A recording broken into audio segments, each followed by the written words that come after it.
PM Modi France పర్యటన కొనసాగుతున్నది. ఇవాళ అమెరికా ప్రెసిడెంట్ ట్రంప్తో మోదీ భేటీ కానున్నారు. 16 నెలల తర్వాత ట్రంప్ మోదీ ముఖాముఖి భేటీ కానున్నారు. ఈ సందర్భంగా భారత్ అమెరికా మధ్య వాణిజ్య ఒప్పందంపై చర్చించే ఛాన్స్ ఉంది.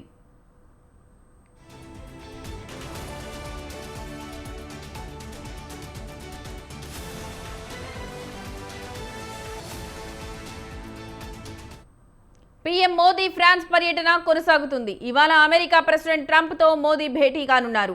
16 నెలల తర్వాత ట్రంప్ మోదీ ముఖాముఖి భేటీ కానున్నారు. ఈ సందర్భంగా భారత్ అమెరికా మధ్య వాణిజ్య ఒప్పందంపై చర్చించే ఛాన్స్ ఉంది.